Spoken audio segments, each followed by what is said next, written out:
നമസ്കാരം. നിരോധിത സംഘടനയായ പോപ്പുലർ ഫ്രണ്ട് ഓഫ് ഇന്ത്യയുടെ സ്ഥാപക ചെയർമാൻ അബൂബക്കറിന്റെ മൂന്നാമത്തെ ജാമ്യാപേക്ഷയും ഡൽഹിയിലെ പ്രത്യേക NIA കോടതി തള്ളി. UAPA പ്രകാരം രജിസ്റ്റർ ചെയ്ത കേസിൽ പട്യാല ഹൗസ് കോടതിയിലെ പ്രത്യേക ജഡ്ജി പ്രശാന്ത് ശർമ്മയാണ് ജാമ്യം നിഷേധിച്ചുകൊണ്ട് ഉത്തരവിട്ടത്.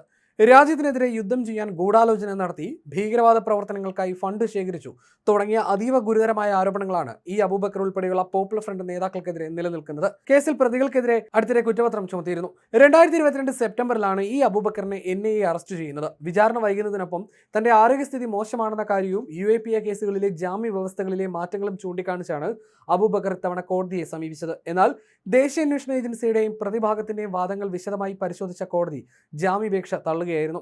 കേസിലെ വിചാരണ വൈകുന്നു എന്ന വാദം മാത്രം ഒറ്റപ്പെടുത്തി കാണാൻ കഴിയില്ലെന്ന് പ്രത്യേക ജഡ്ജി പ്രശാന്ത് ശർമ്മ വ്യക്തമാക്കി. വിചാരണയിലെ താമസം വിലയിരുത്തുമ്പോൾ ഈ കേസിന്റെ പ്രത്യേക സാഹചര്യങ്ങൾ കൂടി കണക്കിലെടുക്കേണ്ടതുണ്ട്. കുറ്റകൃത്യത്തിന്റെ ഗൗരവം, കോടതിയുടെ ജോലിഭാരം, കേസിൽ ഉൾപ്പെട്ടിരിക്കുന്ന പ്രതികളുടെ എണ്ണം, അവരെ പ്രതിനിധീകരിക്കുന്ന അഭിഭാഷകരുടെ എണ്ണം എന്നിവയെല്ലാം ഇതിൽ പ്രധാനമാണെന്ന് ജൂലൈ 15 പുറപ്പെടുവിച്ച ഉത്തരവിൽ കോടതി ചൂണ്ടിക്കാട്ടി. വിചാരണ വൈകുന്നു എന്ന വാദം ഉന്നയിച്ച പ്രതിഭാഗം അഭിഭാഷകൻ ഈ ഘടകങ്ങളൊന്നും പരാമർശിച്ചിട്ടില്ലെന്ന് കോടതി നിരീക്ഷിച്ചു. അതുകൊണ്ട് തന്നെ ജാമ്യത്തിനായിട്ടുള്ള ഈ വാദത്തിന് വ്യക്തമായ അടിസ്ഥാനമില്ല. കുറ്റപത്രം സമർപ്പിച്ച കോടതിയിലെ കേസിന്റെ നിലവിലെ അവസ്ഥയോ താമസം നേരിടാനുള്ള യഥാർത്ഥ കാരണങ്ങളോ മറ്റ് ഭരണപരമായ വശങ്ങളോ പ്രതിഭാഗം വ്യക്തമാക്കാത്തതിനാൽ ഈ വാദം നിലനിൽക്കില്ലെന്നും കോടതി പറഞ്ഞു. നിലവിലെ സാഹചര്യങ്ങളും കേസിന്റെ വസ്തുതകളും പരിശോധിച്ചതിൽ നിന്നും അപേക്ഷകന് ജാമ്യം അനുവദിക്കാനുള്ള യാതൊരു സാഹചര്യവും കാണുന്നില്ലെന്ന് വ്യക്തമാക്കിയ ജഡ്ജി അബൂബക്കറിന്റെ ജാമ്യാപേക്ഷ തള്ളിക്കൊണ്ട് ഉത്തരവിടുകയായിരുന്നു. വേഗത്തിലുള്ള വിചാരണയ്ക്കുള്ള അവകാശം, ആരോഗ്യ പ്രശ്നങ്ങൾ, 2022 സെപ്റ്റംബർ 22 മുതൽ തുടരുന്ന ജുഡീഷ്യൽ കസ്റ്റഡി എന്നിവയായിരുന്നു പ്രധാനമായും പ്രതിഭാഗം ഉന്നയിച്ചിരുന്നത്. അതേസമയം ജാമ്യാപേക്ഷയെ ശക്തമായി എതിർത്ത NIAയ്ക്ക് വേണ്ടി സ്പെഷ്യൽ പബ്ലിക് പ്രോസിക്യൂട്ടർ രാഹുൽ ത്യാഗി, ജതിൻ ഖത്രി, അമിത് രോഹില എന്നിവർ ഹാജരായി. കുറ്റപത്രത്തിൽ പരാമർശിച്ചിരിക്കുന്ന ഗുരുതരമായ കുറ്റകൃത്യങ്ങളിൽ അബൂബക്കറിന് നേരിട്ട് പങ്കുണ്ടെന്ന് വ്യക്തമാക്കുന്ന പ്രാഥമിക തെളിവുകൾ തങ്ങളുടെ പക്കലുണ്ടെന്ന് NIA കോടതിയെ ബോധിപ്പിച്ചു. ഇതിനു മുൻപ് 2022 സെപ്റ്റംബർ 14 അബൂബക്കർ സമർപ്പിച്ച ആദ്യ ജാമ്യാപേക്ഷ ഇതേ കോടതി തള്ളിയിരുന്നു. ഇതിനെതിരെ ഡൽഹി ഹൈക്കോടതിയിൽ നൽകിയ അപ്പീൽ പിന്നീട് പ്രതിഭാഗം തന്നെ പിൻവലിക്കുകയാണ് ഉണ്ടായത്.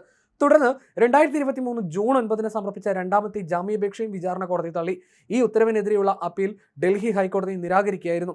UAPAയിലെ 4ഉം 6ഉം അധ്യായങ്ങൾ പ്രകാരമുള്ള കുറ്റകൃത്യങ്ങൾ പ്രതി ചെയ്തതെന്ന ആരോപണം പ്രഥമ ദൃഷ്ട്യാ ശരിയാണെന്നായിരുന്നു ഹൈക്കോടതിയുടെ നിരീക്ഷണം.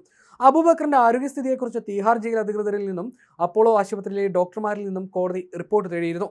അബൂബക്കറിന് നടക്കാൻ ബുദ്ധിമുട്ടുണ്ട്, സംസാരത്തിൽ പതർച്ചയുണ്ട്, ഭക്ഷണം വിഴുങ്ങാൻ പ്രയാസപ്പെടുന്നു, രക്തത്തിലെ പഞ്ചസാരയുടെ അളവിൽ വ്യതിയാനമുണ്ട് എന്നിവ തീഹാർ ജയിൽ മെഡിക്കൽ ഓഫീസർ റിപ്പോർട്ടിൽ സമ്മതിക്കുന്നുണ്ട്. എന്നാൽ ജയിലിൽ ഇദ്ദേഹത്തിന് കൃത്യമായ മെഡിക്കൽ സഹായം നൽകുന്നുണ്ടെന്നും റിപ്പോർട്ടിലുണ്ട്.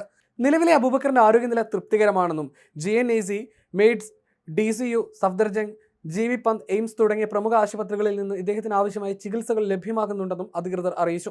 ഇന്ദ്രപ്രസ്ഥ അപ്പോളോ ആശുപത്രിയിലെ ഡോക്ടർ ഓൺലൈൻ വഴി കോടതി നടപടികളിൽ പങ്കെടുത്തുകൊണ്ട് അബൂബക്കറിന്റെ ആരോഗ്യനിലയിൽ കാര്യമായ പ്രശ്നങ്ങളില്ലെന്നും വ്യക്തിപരമായ പരിചരണങ്ങൾ ജയിലിലോ സർക്കാർ ആശുപത്രിയിലോ നൽകാൻ സാധിക്കുമെന്നും കോടതിയെ ബോധിപ്പിച്ചു.